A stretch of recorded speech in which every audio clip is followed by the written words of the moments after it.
Ok, nuevamente reconectando el live.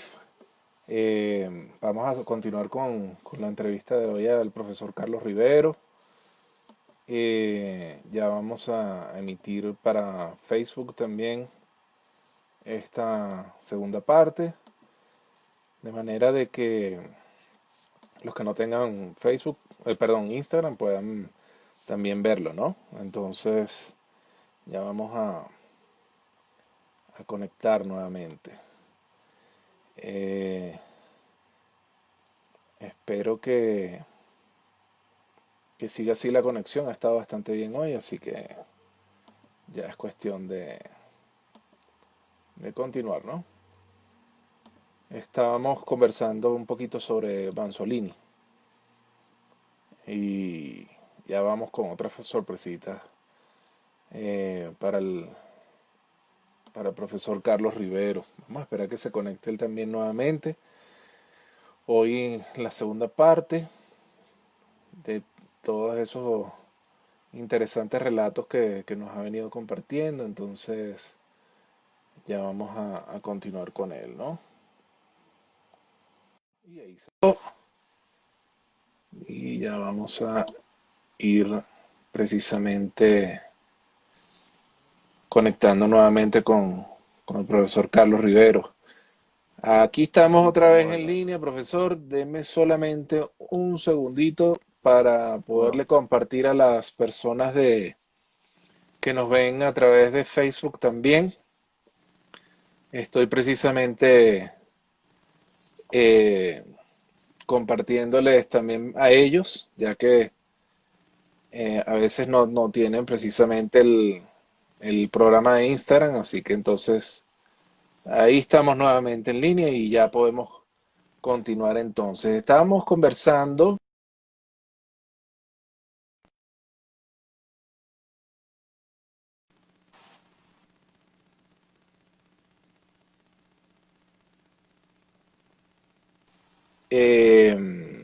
Banzolini. ajá. Bueno,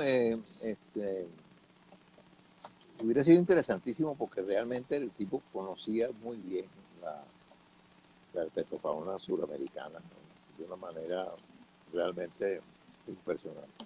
Muy bueno. Y además era una persona sumamente interesante para tú, digamos, comunicarte con él, porque cuando yo trabajaba con gonatólogas y me tocó trabajar también un poquito con coleodáctilos.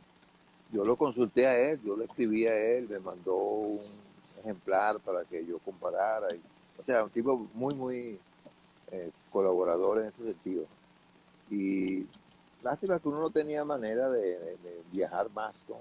Para uno haber podido ir, por ejemplo, a Brasil a trabajar con él allá y aprender un Claro, poco, ¿no? Eso siempre, a pesar de que yo no me puedo quejar, porque realmente yo pude viajar varias veces a muchas cosas esas que hoy día a lo mejor sería imposible. ujú, Bueno, o muy costoso. sí, sí, sí. No, y no solo costoso, sino que tal vez comparativamente sería igual, pero el asunto es que haya unas oportunidades para las Claro. personas poder viajar, ¿ves? Entonces, pero ¿qué es lo que pasa con todas estas cosas? Que yo creo que yo tengo como una especie de lista de lecciones aprendidas, que son las que han ido acompañándome donde yo cada vez que pongo un pie en el piso, aprendo algo y si me caigo me levanto o sigo, lo que sea, pero hay una cosa que siempre me ha marcado a mí y que creo que es importantísimo para todas las personas, que es que yo siempre he sido de los que miran por digamos, el perfil de la colina hacia el otro lado, para ver qué hay, para escudriñar ese mundo distinto, nuevo que pudiera haber allí. Un poco eh, descubriendo nuevas rutas, nuevas cosas. No tener miedo a eso. Ujú, Por eso yo no le tuve miedo pues a enfrentarme con la televisión. Me pasó lo que me pasó el primer día, pero pues, me caí cl- y me levanté claro. y seguí. Así es, así Porque son las es. cosas. Entonces siempre... De hecho, fíjese algo. yo le tengo por acá una sorpresa, Ajá, que es otra de las fotos que me han venido compartiendo y las voy a compartir aquí con ustedes ajá. para que precisamente vea un viejo amigo digamos que de esas experiencias de televisión, ¿no? Y no sé si lo logra ver ahí. Claro, trabajo. Ahí está. ¿Cómo no? Es- Ajá. y ahí está el culpable Está de espía. el espía. Sí, sí, Ajá. Él me está diciendo que precisamente era el cumpleaños número 90 de sí, sí, Trebajo. sí. Exacto, exacto. Sí, yo tuve la oportunidad de conocerlo en persona, lamentablemente ya muy viejito, ¿no? Y con mucha dificultad para escuchar, Sí. pero de verdad que es bien admirable y sí, siempre he dicho, sería genial en algún momento poder de repente tener acceso a esos programas de televisión y verlos, no importa, aunque sean viejos, ¿no? Bueno, yo no creo que vayas a poder hacerlo porque Es difícil, sí. no, no es que sea difícil, sino que quizás es imposible porque, fíjate, por ejemplo, eh, cuando yo empecé a trabajar en el segundo año de mi programa de televisión en el Centro Audiovisual Nacional, empezó a grabarse el programa. Entonces Ujú. ya eso llegaba a estar en una cinta grabada y tú dirías, oye, mira, qué maravilla, tenemos eso de por vida. Mentira. La gente los volvía, por no comprar nuevos, los borraba y los volvía a usar, chicos. Y toda Claro. esa memoria vieja se perdió, eso no existe, No eso no existía el existe. YouTube para que por lo menos quedara No, no, no, no existe, registrado. no existe, una lamentable, pero Sí, es así. Este, claro, eran tiempos diferentes. Toda la parte fotográfica, películas, el récord de eso pues, era costosísimo, eh, eh, necesitabas mucho espacio, toda una serie de cosas. claro.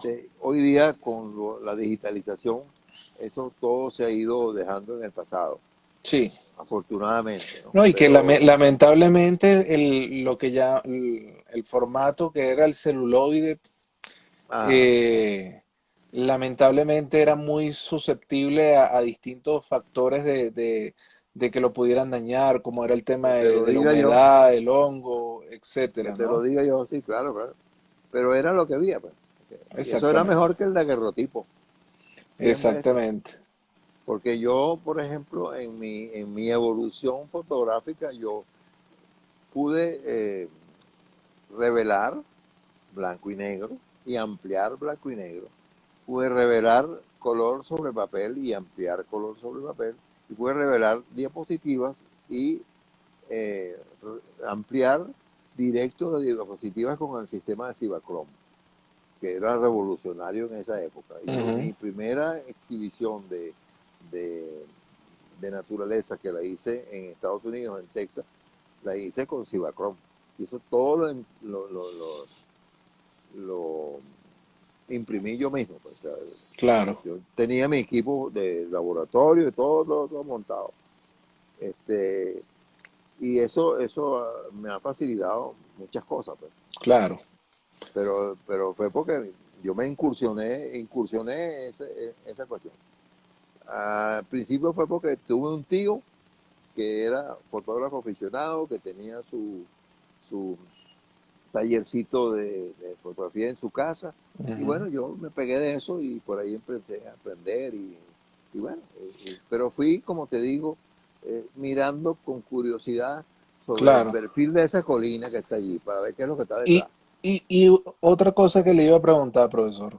Ajá, dígame. ¿Los gonatodes lo encontraron a usted o usted desde un principio siempre quiso trabajar más con gonatodes que con otras Bueno, especies? yo diría que casi que fíjate, vivimos siempre juntos. Cuando yo era niño, vivía en un lugar que tú lo debes conocer. ¿Tú te acuerdas de que en Puerto Cabello hay una callecita que tiene un puentecito entre una casa y otra, así, cruzando la misma calle? Esa es la calle Lanceros de Puerto Cabello. ¿Ya? Esa es una calle típica de cómo era el puerto antiguamente. Ujú. Yo viví en esa calle, Ah, ¿ok? imagínense. Yo llegué a conocer Puerto Cabello, de hecho estuvimos en, ¿cómo es que se llamaba? Burburata. Cómo no, sí, sí, Ujú. Obulata. Este, Bastante ay, calor, por cierto, en esa sí, sí. zona. Ah, Bastante bastante. calor. Ajá. Bastante calor, sí. Yo subí por Borburata para la montaña, para Ajá. para donde estaba la toma de agua de la planta eléctrica de Borburata.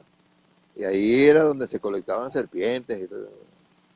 Bueno, yo Sí. conecté allí varias líneas de trata en esa zona. Bueno, Eh, y en Caracas también hay bastante, ¿no? De esa especie. sí, Hoy en día pero las fíjate, reportan muchísimo. sí, pero fíjate lo siguiente, te digo que conviví con Vitatus Ajá. en la casita donde vivíamos, porque en la casita tenía atrás como especie de un patiecito donde se lavaba y se tendía la ropa y tal. Y de un lado tenía como especie de un jardín. Ahí había una matica ¿cómo se llama? De lechosa y otras plantas y tal.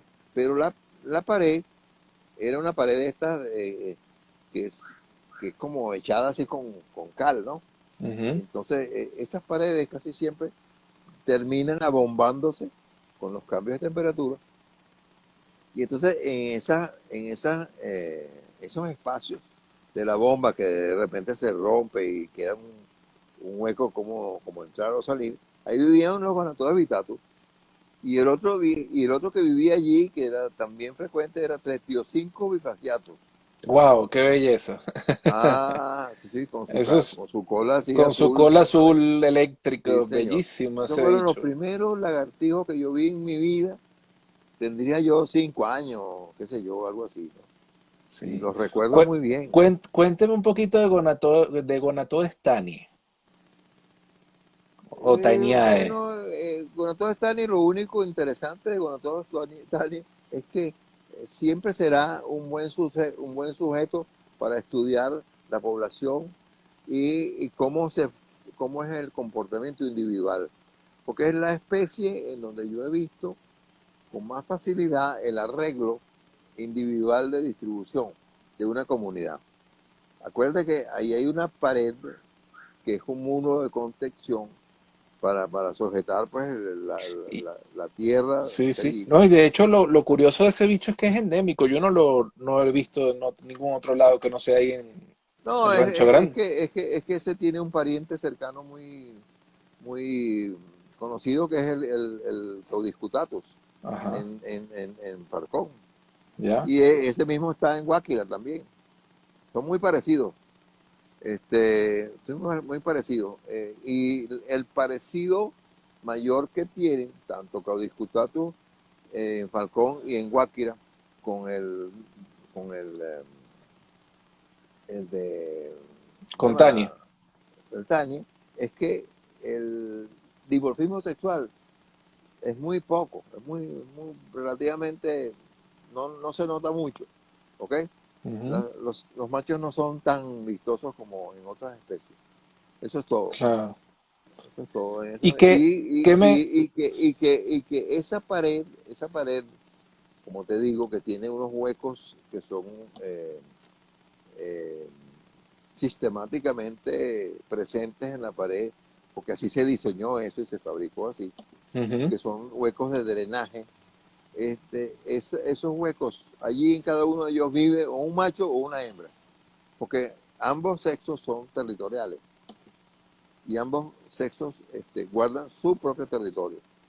¿Ves? Ya. Entonces, para alguien que esté interesado en cómodamente estudiar el comportamiento de esos bichos, ese es el sitio ideal, esa pared de contención que está contra la carretera. Sí. Porque ahí se ven bien. Otra cosa que le quería preguntar, profesor, Ajá.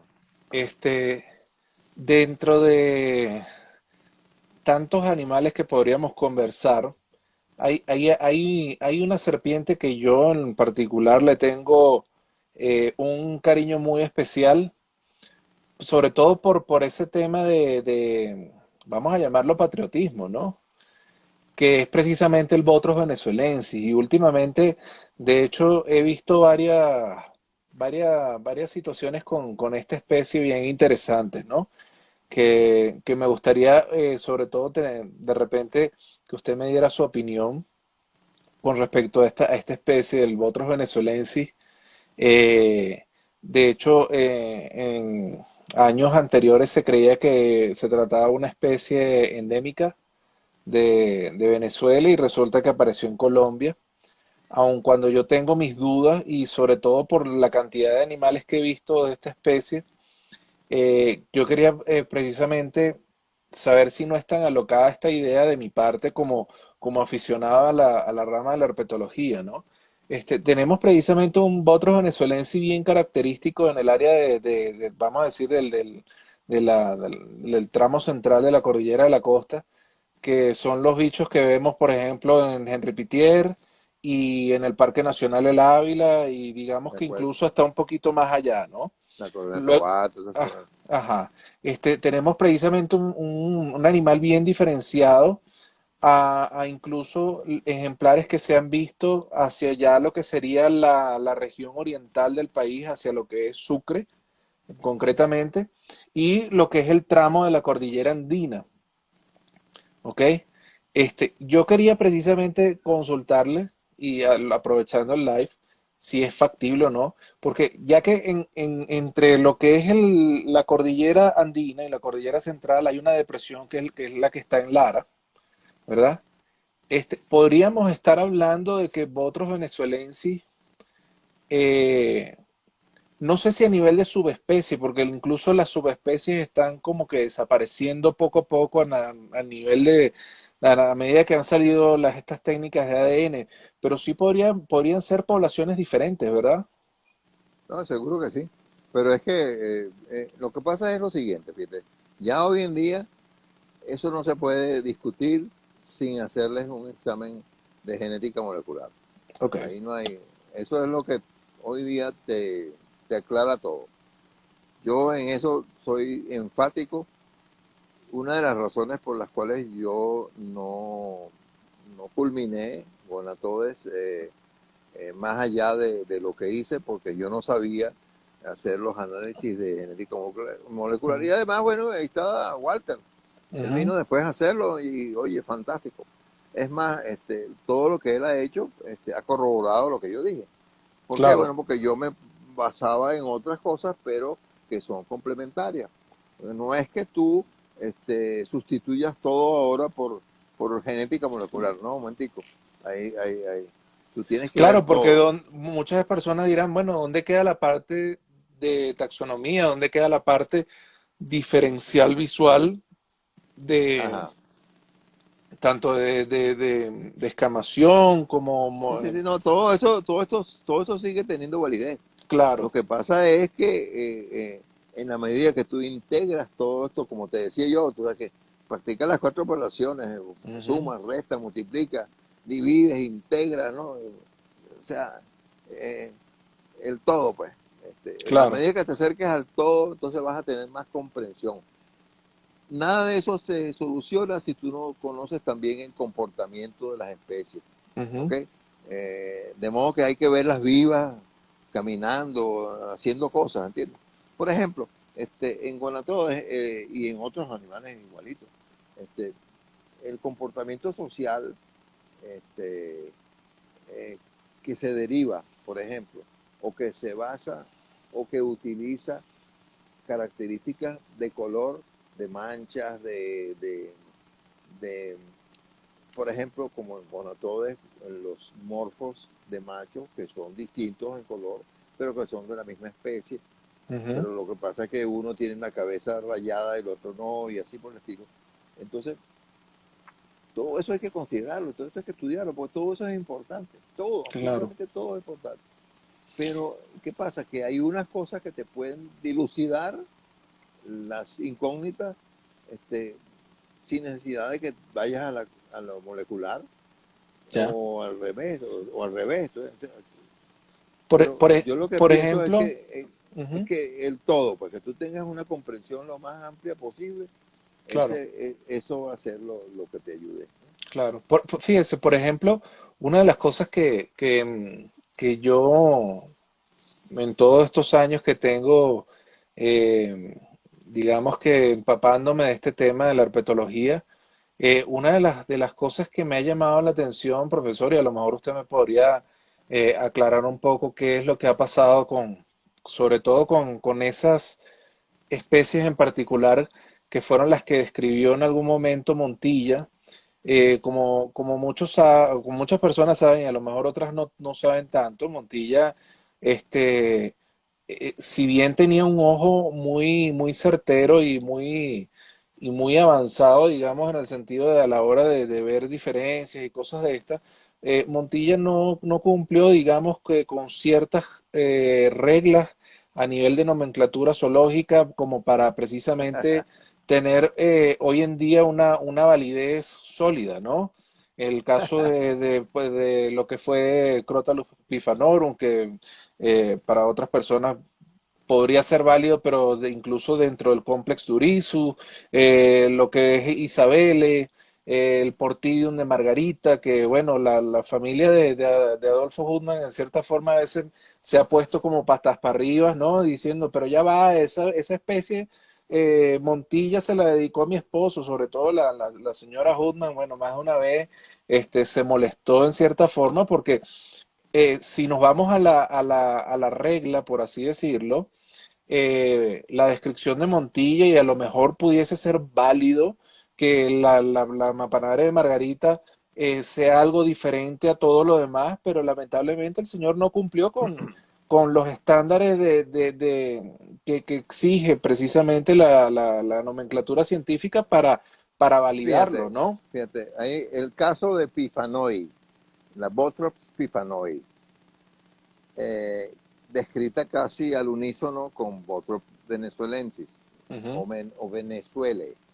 Esas ujú, dos especies se publicaron en una revista de la Sociedad de Ciencias Naturales La Salle, creo, en la Breviora, ¿no? ok, Creo que era Breviora, ¿sí? No, mentira no. Eh, la memoria me falla, pero no importa. El asunto es que ambas especies realmente son la misma cosa. No existe realmente Pifanoi como una especie válida. ¿Por qué? Porque él la describe en base o con base en un ejemplar que tenía la, la L'Oreal, la escama L'Oreal, ujú, formada o pegada con la segunda supralabial o algo así. Un detalle así de escamación que era distinto en la Bifanoy y en la venezuelense. ¿Ok? Ajá. Resulta que yo voy, ¿te acuerdas que yo te dije que yo había ido a un viaje en el cual estuve en la Academia de Ciencias de Filadelfia, sí, revisando, estuve revisando específicamente un lote grande de venezuelensis que había sido un parto de una sola serpiente. O sea, eran hijas de una sola madre. Y yo me puse a verlas todas, eran juveniles, y encuentro que una de esas tenía, si tú la veías por el lado izquierdo, era Pifanoy, si la veías por el lado derecho, era venezuelensis. ¿Por qué? ujú, Porque la escama esa L'Oreal, de un lado era de una especie y el otro era de la otra. Es la única diferencia. Ajá. Entonces, ¿qué es lo que te dice eso? Bueno, mira, que realmente lo que él encontró era un ejemplar excepcional que tenía esa exclamación así.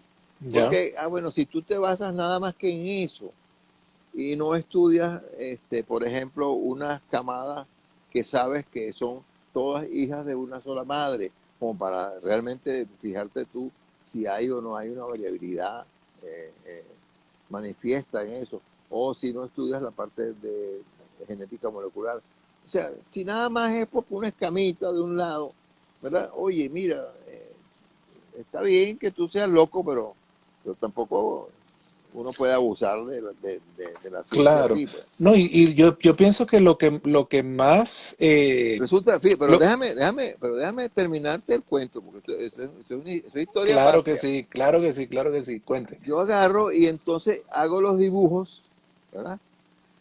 Y voy donde el doctor Pifano, allí en su oficina Ujú, de medicina tropical, porque él era el director del instituto en esa época, y éramos amigos, éramos conocidos. O sea, Rose nos había introducido hacía tiempo, no sé qué tal. Es más, Pifano iba al mismo eh, fisioterapeuta al que iba yo, ¿ok? ok. Y, y hasta casi que compartíamos la misma habitación de donde estaban las camillas y la broma de los tratamientos. Ajá. Entonces voy donde Pifano y le llevo los resultados de esas observaciones que yo había hecho en Filadelfia. Don Pifano, mire, aquí está, yo tengo estas observaciones, miren esto aquí.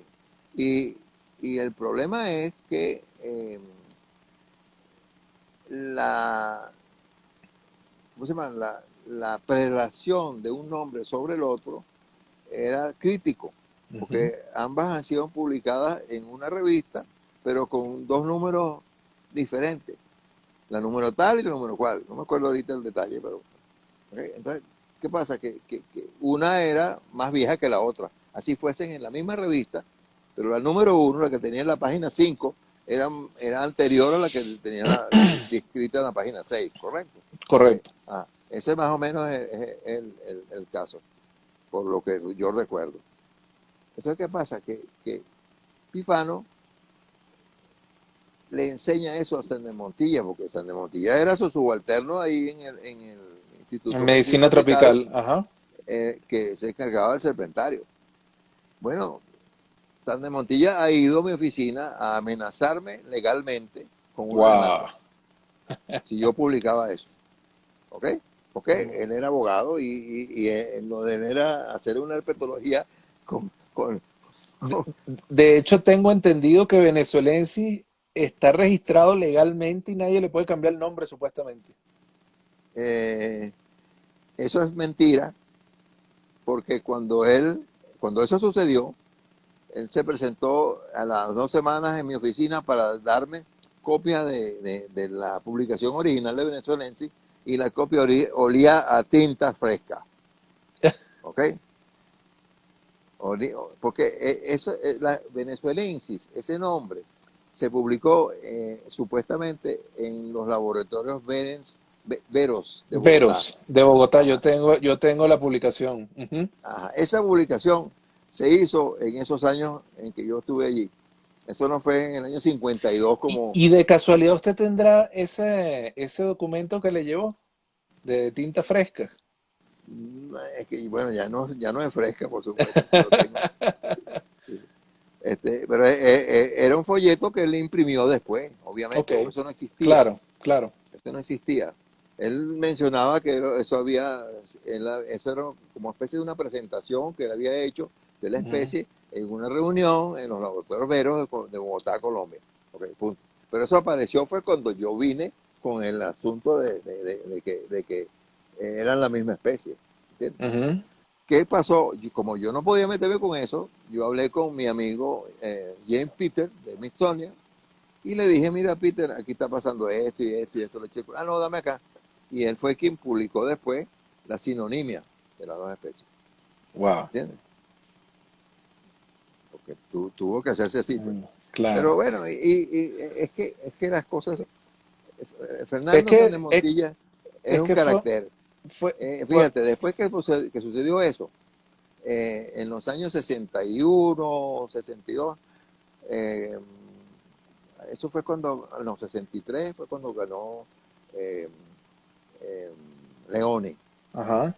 En esos 5 años de Leoni ocurrió una cosa. Yo tenía ¿sabes? Son 68, yo estaba en el Parque del Este con el terrario, ¿ok? Ajá. O sea, yo estaba allí. Entonces, en esa época, que todavía Leoni está, porque él fue quien inauguró la represa de Guri. Del Guri, claro. Ajá, entonces todavía estaba el doctor Leoni, el presidente. Fíjate tú, en esa época llega la mamá de Sandra Montilla y me llama por teléfono. Yo no conocía a esa señora, una viejita. Doctor Rivero, mire que mi hijo Sandra Montilla, hacía sábado, me dijo que lo llamara. Ujú. Porque es que lo que pasa es que tuvo que irse para fuera del país. Él está exilado eh, porque tiene un problema. Él era juez y entonces él intervino una,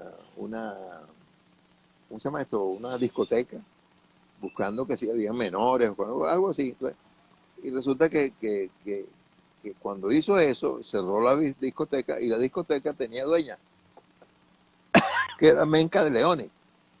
Y Imagínese. entonces se metió en un rollo y tuvo que huir del país. Wow. Y entonces, ¿qué pasó? Que tenía sus serpientes en la casa, en unas jaulitas muy bonitas, chévere, todo. Ujú. Y llama a su mamá y le pide el favor de que me llame a mí, porque la única tabla de salvación era Carlos Rivero Blanco, que podía llevarse a sus animales, perdón, para el terrario Para el y terrario. mantenérselas allí mientras él estuviera afuera. Imagínese. Ah, bueno, perfecto. Yo me llevé los animales para allá, los tuve allá un tiempo.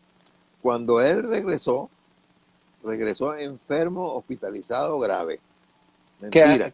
¿Qué, Eso era todo, era qué para año fue eso? mantenerse. El mismo 63. ¿Duró tiempo fuera o poco tiempo? Eso fue después de que Leoni se fue del Ok, poder. ok. Yo no me acuerdo cuál año fue, pero si Leoni entró el 63, imagínate 5 años, Ujú. y después, bueno, casi al final de esa década, pues. Ya. ¿Ok? Entonces, total, que él regresa y regresa a un hospital, una clínica privada que estaba detrás de Miraflores, por ahí. Yo tuve que ir hasta allí a verlo, porque no, entonces me llamó, mira, yo estoy aquí, así asado, ta, ta, ta. Y entonces fui hasta allá a verlo, y después cuando fue oportuno, le devolví sus serpientes, pues, Ujú. ¿no? Pero fíjate tú todas las vueltas que da la vida, ¿no? Claro. Yo no tuve la oportunidad de conocerlo porque de hecho creo que él murió en el 2000 y algo, no me acuerdo Ajá. exactamente. Pero las fotos que he visto se ve que era una persona bien, bien seria, ¿no? Muy como mal encarado un poco, tal vez, ¿no? Sí, con una carrota lacito, esa cosa. Ajá. Entonces no tuve la Pero, oportunidad, pero pero lo, publicaba especies nuevas en Últimas Noticias. ajá. Era algo parecido al bomberito que anda por ahí, que él es el héroe de los antivenenos. ¿Quién es el bomberito? No, no tengo idea. El famoso Luis Contreras, que es la estrella del diario Panorama y se autoproclama el rey de los sueros y No lo la verdad, conozco. bueno, no se pierde de nada, profesor. Pero bueno, no importa. Lo que sí, una de las cosas que a mí me llamó mucho la atención de Montilla y lo que he visto de él es que, bueno, por ejemplo, si vamos al caso de Botrytis Schlegel, eso es un animalito que desde que yo lo vi, de hecho, muy joven, en el libro de Lanzini, me impactó, ¿no? Incluso porque la foto que sale en este libro de Lanzini es un clásico Schlegel de Costa Rica, amarillo, muy Ah, llamativo, muy bonito. aunque ellos son muy variantes, ¿oíste? Sí, La coloración de sí, pero una de Schlegel, las cosas que aprendí a través de los años es a que posiblemente esta especie a lo mejor no está en el país. De hecho, Sander Montilla, junto con Pifano, la reportan para Ureña en el año 52, más o menos, si mal no recuerdo, ah, 52, por ahí está. Y desde entonces no se ha visto más nunca.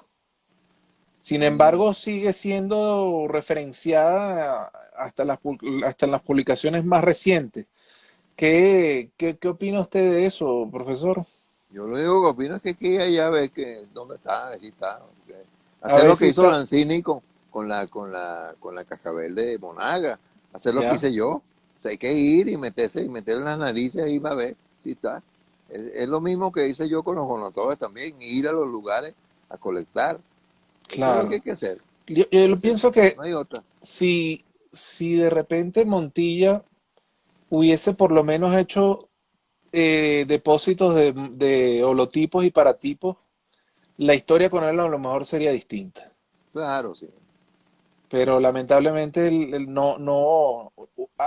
hizo de hecho cosas súper interesantes en cuanto a relatos, incluso cualquiera de esas publicaciones de las memorias ofidiológicas pudieran servir de material para hacer un programa de nuestro insólito universo también, ¿no? Por los Claro, relatos que él claro. hacía previo a la descripción del animal y de hecho, él era muy devoto de Amaral, Ajá, sí, Afranio. de Sí, Afranio. cómo no, así es. Y yo no conozco mucho de esa historia de Brasil, por así decirlo, pero yo me imagino que no estaría muy distinto a como fue Montilla, ¿no? Sobre todo porque él lo consideraba como su maestro, ¿no? Ah, no, pero la gente, yo creo que los brasileños siempre fueron mucho más serios en eso, ¿no? Ya, Sí, no, no, claro, claro, claro. Más apegados a la ciencia, pues, me refiero, claro, ¿no? claro. Puede que no hayan sido gente que se haya graduado de nada, a lo mejor, ¿ok? Pero por lo menos no metían la abogacía con la serpiente. ¿Ok? Claro. ¿Cómo No, es eso? y me imagino que por lo menos en Butantán, que aunque se quemó, me imagino que ahí habían depositado algún animalito, monotipo, holotipo, paratipo, etcétera. Porque Yo la verdad que no sé.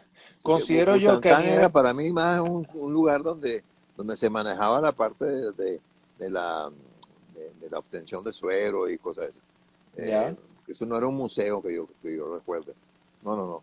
Eso era ahí había unas fosas, lo que yo conocí, unas fosas así de cemento, pues con las paredes lisas y tal, claro. y un poco de culebra ahí abajo. O sea, Sí, ni es que, siquiera. o sea, a mí me llamó la atención porque en años recientes, cuando se quemó, se habla de que ahí se perdieron especímenes de 1700 y cosas así, pues, pero no sé, no he tenido la oportunidad de ir, pues, no Porque sé qué. recientemente se quemó fue el Museo Nacional de Ujú. Río de Janeiro, Ya, pero no, yo no sabía que eso había pasado con Butantán. sí, entonces bueno. Y viniéndonos un poco más reciente, profesor, Ah, ¿cómo ve actualmente el tema de la herpetología a nivel de estudios? Cómo lo vislumbra digamos que esta parte de la ciencia que es muy fascinante para algunos, de repente para otros no tan interesante?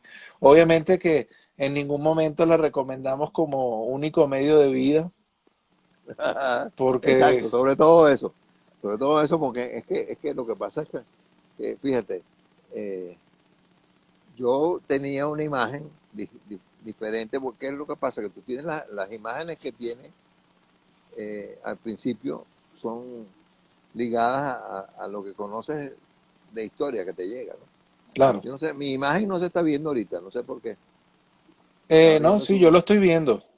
Sí, bueno, Yo lo estoy ok. viendo perfectamente y de hecho lo están viendo Ah, ok. Sí, en pero ahí volvió a verse. el... No importa, no importa, no importa. Eso no es importante. Este, lo que yo digo es lo siguiente. Tú tienes que entender Ahí de estamos formas. viendo, disculpe que le interrumpa, cambió la cámara. Estamos viendo, creo que un Sí, eso, texto en una computadora. sí, esa es la locura de- del teléfono mío, que es así. ¿Ya? Él es loco. Déjalo tranquilo, si no me ves a mí no importa. Dele Sí, nuevamente para que voltee la imagen. pero es que no, yo no tengo ahí cómo cambiar nada, ¿sabes? Tiene como unas flechitas en el lado superior izquierdo. Ahí estamos. Perfecto. No, yo no hice nada, yo no he hecho nada. Ese es el teléfono, te digo.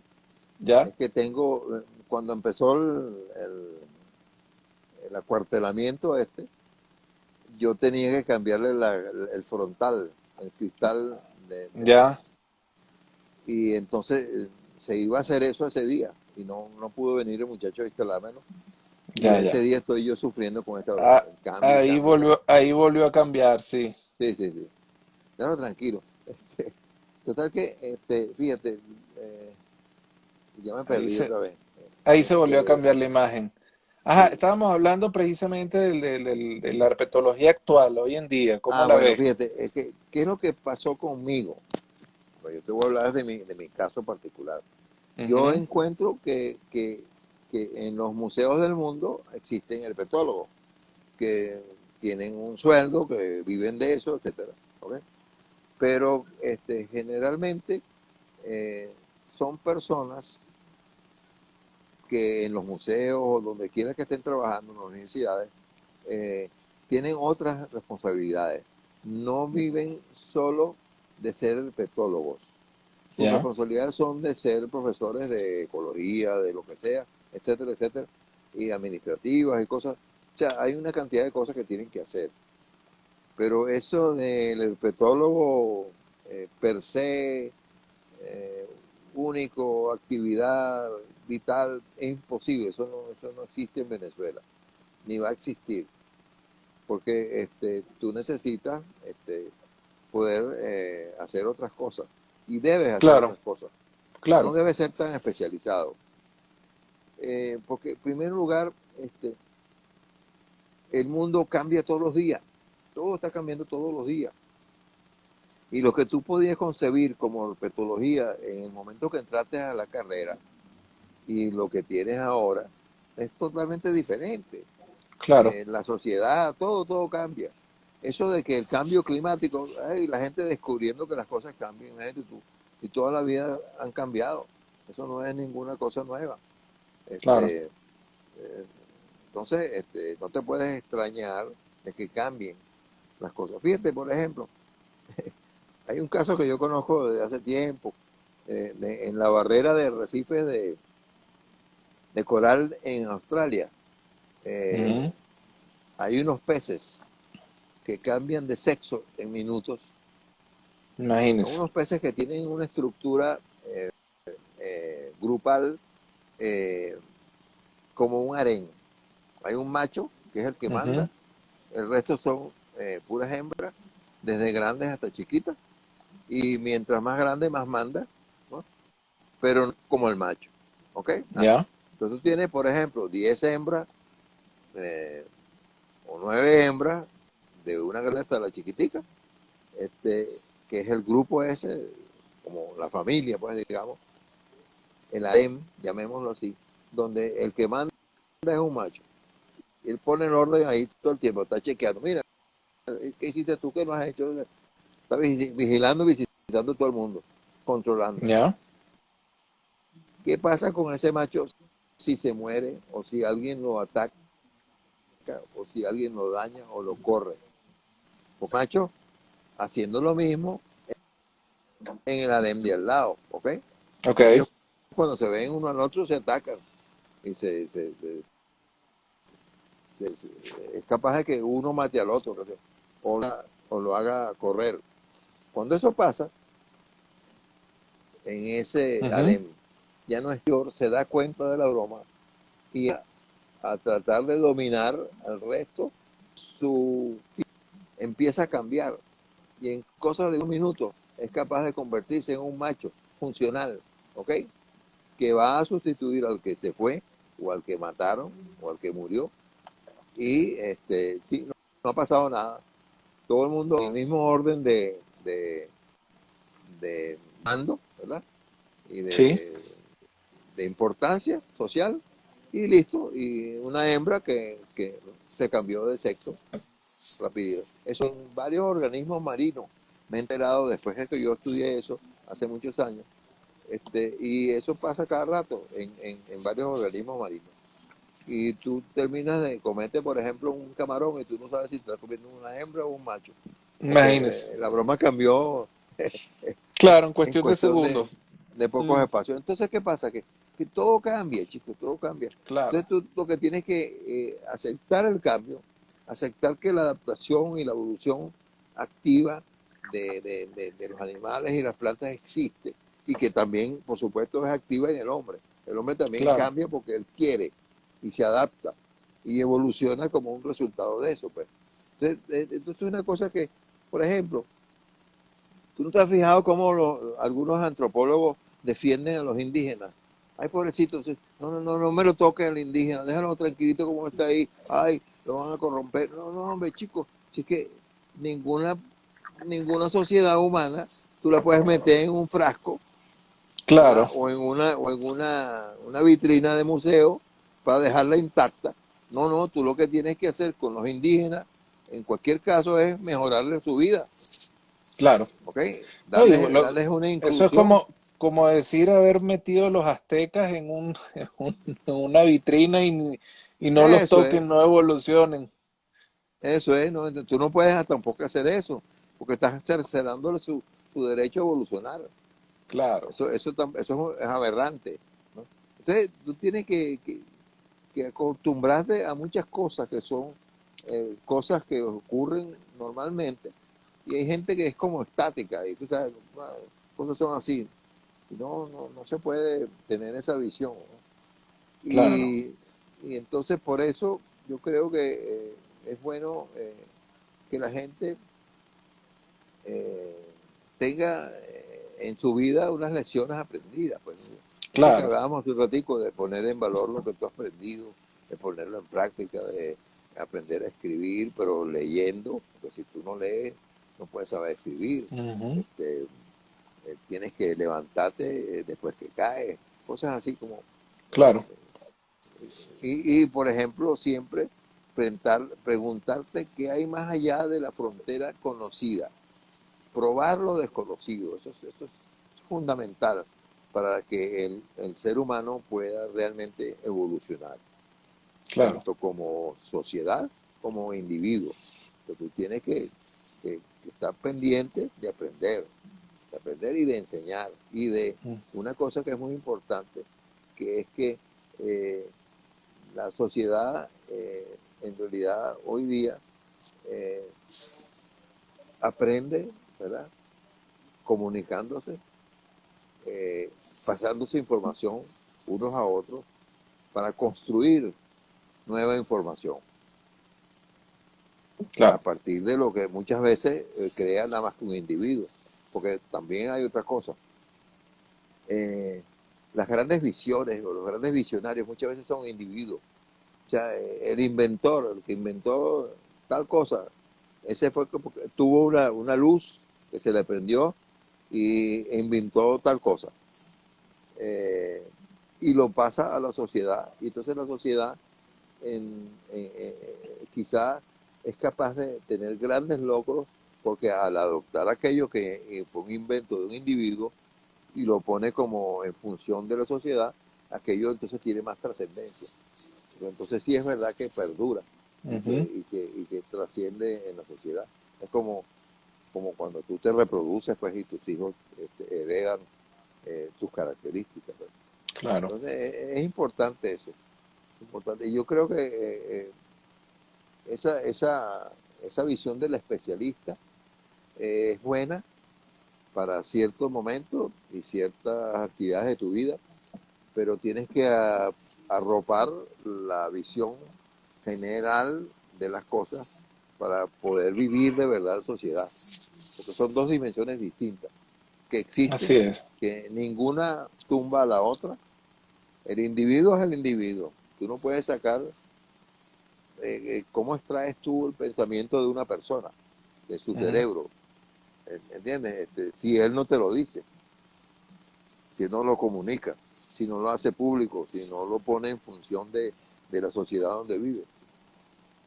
Entonces, de hecho, Claro. existe el pensamiento de la persona humana, del ser individual, y también existe ese pensamiento colectivo que empieza a manejar esas ideas y a discutirlas y a ponerlas en función del colectivo.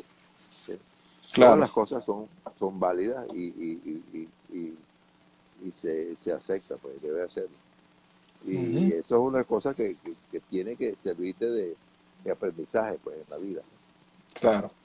Bueno, profesor, de verdad que han sido súper interesantes las anécdotas comentadas hoy, estas historias con Montilla, conversamos de la Guáquira, de verdad que todos esos relatos que que nos ha conversado hoy han sido bien interesantes, sobre todo para muchas personas que de repente no han tenido la oportunidad de conocer un poquito de esa historia, ¿no? De la herpetología o de lo que ha sido la herpetología en Venezuela.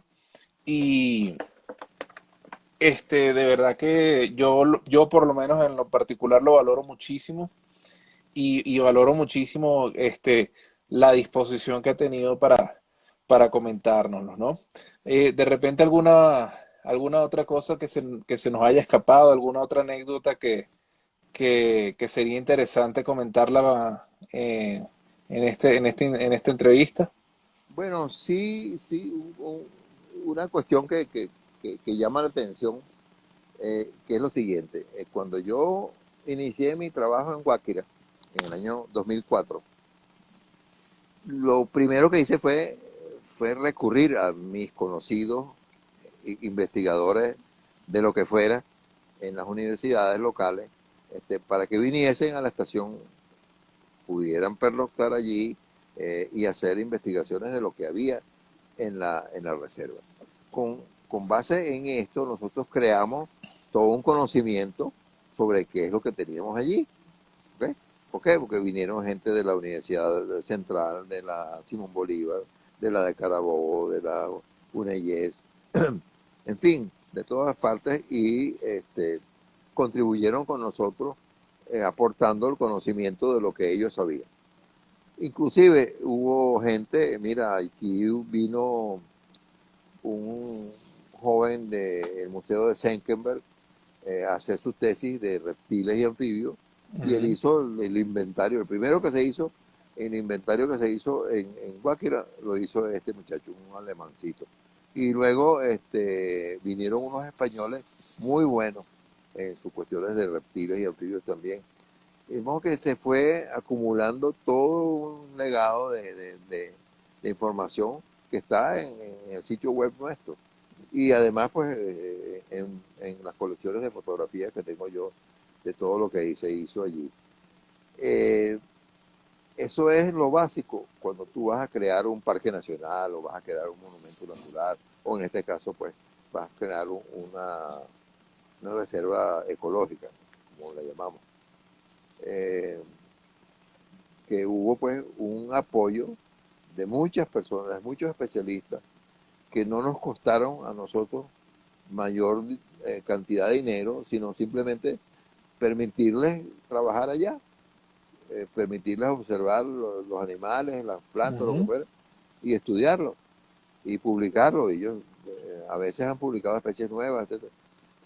Entonces, pero también han podido discurrir sobre eso con visitantes que venían al mismo tiempo que ellos y así por el estilo. O sea, un intercambio interesantísimo entre los eruditos y los simplemente visitantes que no tenían ningún, digamos, formación científica en particular. Claro. Y es como si tú tuvieses un parque nacional funcionando en pequeño, en 3.000 y pico hectáreas, ¿no? Ujú. Con un gran potencial, porque allí hay muchísimas cosas que se pueden hacer de estudio. Hoy en Yo día es estoy, factible, hoy en día es factible ir. mira, el problema es que no somos nosotros, la razón por la cual no es tan factible ahorita, es la situación. En primer lugar, dejaron de poder venir a la Guáquira los estudiantes, que eran eh, estudiantes que venían a hacer sus prácticas de campo de cada materia. Ujú. Venían los de herpetología, los de ictiología, los de insectos, etc. Pero ya hoy día, esos muchachos no pueden venir porque no tienen ni dinero ni para comer, ¿ok? claro, Mucho menos para pagar un autobús que los lleve para... Ajá. Y lo mismo pasa con los mismos investigadores. Fíjate, un investigador del IBIC estuvo como un año tratando de ver cómo hacer para ir a Guáquira y no pudo ir él quería estudiar los monos capuchinos y no imagínate. pudo venir a estudiar los monos capuchinos simplemente Pero la porque no se Guajira pudo. sigue en funcionamiento, ¿no? Claro, está allí, pero todas las condiciones originales están allí. Lo que pasa es que tú tienes que venir y tienes que traer tu comida y como siempre, pues, y Claro, tienes que cocinar y tal, y pernoctar y todo, pero tienes que moverte, tienes que poder venir y salir, o sea, tienes que tener un claro, vehículo de alguna manera y tienes claro, que tener cómo comprar los alimentos para estar allí. Pero todo eso es posible y no te cuesta nada, prácticamente. Porque si tú estás investigando, el aporte que tú das es suficiente para nosotros, el claro, conocimiento, ¿entiendes? claro. Eso No, es no, lo... buenísimo. Más que todo para que las personas que están viendo este live, tengan precisamente esa información, ¿no? De que es factible, sobre todo para los que están precisamente tras estudios o este tipo de Fíjate, te voy investigaciones, a decir lo poder, siguiente, poder hacerlo. te voy a comunicar lo siguiente, porque esto es como una especie de una primicia, ¿no? A lo mejor en el momento todavía para mí, o para ti, o para quien sea, es como especie de una quimera, pero yo ya lo experimenté, ya yo lo puse en práctica, funcionó, ¿ok? Yo tuve hasta el momento 9 voluntarios pasantes extranjeros en la Guáquira. Tuve 2 alemanes, tuve un, dos, tres y dos, cinco y uno, seis, ajá, seis, unos siete y esos dos son 9, ok. 9 pasantes, 2 alemanes, el resto eran españoles, ok. Eh, en Europa y en Estados Unidos se acostumbra a que tú puedes venir a Venezuela, por ejemplo, o a un país, el que sea, donde sea, a hacer investigación, a aprender, a ver, lo que sea. Si tú te ofreces, por ejemplo, como voluntario para hacer alguna labor X, por ejemplo, una labor de conservación en la Guáquira, Ok, ¿ok? Hacer una lista de reptiles y anfibios, eh, lo que sea, de cualquier organismo que quieras tú venir a estudiar. Entonces, si tú vienes perfecto, y tú tienes con qué mantenerte ese mes o lo que sea, y tú trabajas en Guáquira haciendo eso, bueno, tú puedes venir como voluntario. Una muchacha una biólogo de la Universidad Nacional de Barcelona, este, España, ella vino, ella quería estudiar algo en la reserva, se había enterado de que nosotros existíamos, y entonces yo le puse una tarea, que fue venir, vivir allí, ella quería estar un año, ¿ok? Eh, ella tenía sus medios para estar un año. ¿Ok? Entonces, yo le dije, bueno, mira, vente, yo lo que necesito es que tú estudies la, la comunidad el poblado de la Marroquina, que es el que está en la puerta de la entrada de la Guáquira, ujú, y me produzcas un plan de manejo del centro eh, que está en toda la esquina también, ahí mismo en el pueblo, que es como especie de un centro visitante, ¿ok? Pero nosotros tenemos allí un taller para trabajar vetiver, eh, un taller para trabajar chocolate, un taller, perdón, un cafetín, tenemos un cibercafé, unos espacios para exhibiciones, etcétera, una tienda y unos espacios de, de mantenimiento, ujú. los sanitarios, y también tenemos unas oficinas. Eso se hizo, se construyó, pero eso necesitaba una organización. para funcionar, Claro, para darle oportunidades al poblado de la Marroquina de trabajar allí con nosotros, de beneficiarse de la existencia de de esa cuestión allí. Y bueno, ella me hizo el estudio que yo le pedí, hicimos un taller de consulta pública con los